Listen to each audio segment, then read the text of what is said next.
নমস্কার বন্ধুরা, চলে এসেছি আমি আজকের একটা নতুন রেসিপি নিয়ে। নতুন না, বাঙালি অথেন্টিক রেসিপি বলা যায়, কিন্তু একটু আমার স্টাইলে। বাঙালি মানেই খালি মাছ ভাতের সম্ভার নাকি? নিরামিষেরও এক একটা টেক্কা দেওয়ার মতো রান্না বাঙালিদের হাতে থাকে। যেমন ধরো না এই মোচার পোলাও। মোচার পোলাও যদি একবার বাড়িতে বানাও না, সে নিরামিষের দিনেই হোক না কেন, দেখবে তুমি বাড়ির সেরা রাঁধুনি। তাহলে কথা না বাড়িয়ে চলে যাই রান্নার মূল পর্বে। নামটা যখন মোচার পোলাও, তখন মোচা আর গোবিন্দভোগ চাল তো একেবারে ম্যান্ডেটরি। মোচা কাটাটা আগে তোমাদের দেখিয়ে নিই। হাতি ঘোড়া তেমন কিছুই না। মোচার ভেতর থেকে এই দুটো অংশ বের করে নিয়ে উষ্ণ জলের মধ্যে নুন আর হলুদ মিশিয়ে নিয়েছি। এবারে আমি মোচাগুলোকে ঝিরিঝিরি করে কেটে নেব। যতটা পারবো ততটা কিন্তু ঝিরিঝিরি করে কেটে নেব। এতে মোচার পোলাওটা দেখতে যতটা সুন্দর হয়, ততটা কিন্তু ঝরঝরে হয়। আর মোচার পোলাওটা কিন্তু ঝরঝরে রাখতেই হবে। তো দেখো, যতটা অংশ আমি মোচার ছাল ছাড়াতে পেরেছি ততটা তো নিয়ে নিয়েছি। ভেতরের অংশটা যেটা আছে সেটাকে আধা করে নিয়ে এইভাবে কিন্তু কুচো করে নিতে হবে। মনে রাখতে হবে এটাও কিন্তু ঝিরি করে কাটতে হবে। এবারে প্রেসার কুকারে আমি 2 থেকে 3টা সিটি দিয়ে কিন্তু খুব ভালো মতো সেদ্ধ করে নেব। সেদ্ধ করে নিলে এর যে এক্সট্রা জলটা আছে সেটা আমি চিপে কিন্তু বের করে নেব।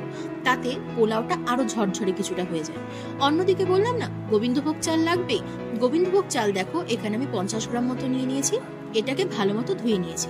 লাগবে কাঁচা লঙ্কা, এভাবে মাছ বরাবর চেরা, আর চৌকো করে কেটে রাখা আলু। অন্যদিকে কড়াই গরম হয়ে গেলে কিন্তু আমি কিছুটা পরিমাণ সাদা তেল দিয়ে দিচ্ছি। তোমরা চাইলে সর্ষের তেলও ব্যবহার করতে পারো। তেল পুরোপুরি গরম হয়ে গেলে জিরা, তেজপাতা আর শুকনো লঙ্কা কিন্তু আমি ফোড়নে দিয়ে দিচ্ছি।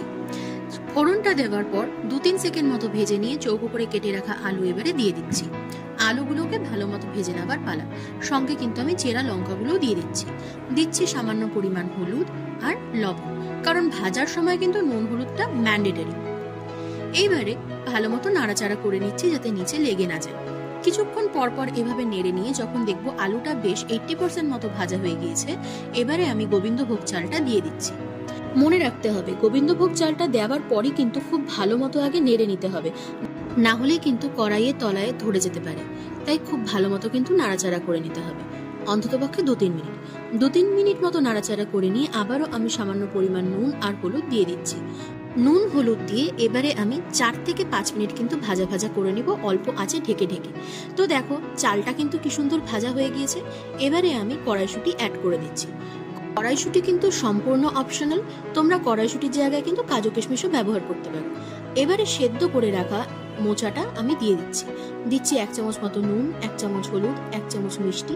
এবারে ভালো মতো সবকিছুর সাথে মিশিয়ে নিচ্ছি। মেশানোটা কিন্তু খুব ভালো মতো মেশাতে হবে, যাতে প্রত্যেকটা মোচার গায়ে যেন নুন হলুদ মিষ্টি লেগে যায়। এবারে আবার 5 মিনিটের জন্য ঢেকে দিলাম। মিনিট 5-7 পর যখন নামালাম ঢাকা, তখন দেখছি দেখো কি সুন্দর কিন্তু জলটা শুকিয়ে গিয়েছে, আর আমার মোচাটাও কিন্তু বেশ ঝরঝরে হয়ে এসছে। এবারে জিরে বাটা, আদা বাটা, 1 চামচ মতো লঙ্কা বাটা দিয়ে ভালো মতো নেড়ে নেব। এবারে মনে রাখতে হবে মোচা নাড়ার সময় কিন্তু অল্প পরিমাণ জল দেব, বেশি না, আধা কাপ মতো। এবারে জল দিয়ে সবকিছুর সাথে ভালো মতো মিশিয়ে নেব। ব্যাস, এইবারে কিন্তু ভাজা ভাজা হয়ে গেলেই আমার মোচার পোলাও কিন্তু একেবারে রেডি টু বি সার্ভ। তাহলে দেখো রংটা কি সুন্দর চলে আসছে। ও হ্যাঁ, একটা স্টেপ তো মিসই করে গিয়েছি। এটা কিন্তু ম্যান্ডেটরি স্টেপ। গরম মশলা বাটা আর 1 চামচ মতো ঘি ছাড়া আবার পোলাও হয় নাকি, তাই না? এবারে সবকিছুর সাথে ভালো মতো মিশিয়ে নিয়ে অল্প 1 মিনিট মতো আঁচে রেখেই কিন্তু নামিয়ে নেব। তাহলেই কিন্তু আমার মোচার পোলাও একেবারে রেডি। দেখো কি সিম্পল না রেসিপিটা। তা বলো, তোমরা বাড়িতে ট্রাই করছো তো? এই রেসিপিটা যদি বাড়িতে ট্রাই না করো, নিরামিষের দিনের একটা হিট রেসিপি কিন্তু মিস করে যাবে। দেখো রংটা কি সুন্দর এসছে, আর খেতেও কিন্তু ততটাই অসাধারণ হয়েছিল, ততটাই ঝরঝরে হয়েছিল। তো বন্ধুরা, তোমরা এই রেসিপিটা বাড়িতে ট্রাই করলে আমাকে কিন্তু জানাতে ভুলো না। আর আমার চ্যানেলে তোমরা যারা নতুন, তারা অবশ্যই আমার চ্যানেলটিকে সাবস্ক্রাইব করে পাশে থেকো। ও হ্যাঁ, বেল আইকনটা প্রেস করতে ভুলো না যেন, তাহলে সবার আগে নোটিফিকেশন পেয়ে যাবে। যাই হোক, আজ এতটুকুই। চলে আসবো আবার অন্য কোনো রেসিপি নিয়ে। নমস্কার, ভালো থাকবেন, সুস্থ থাকবেন।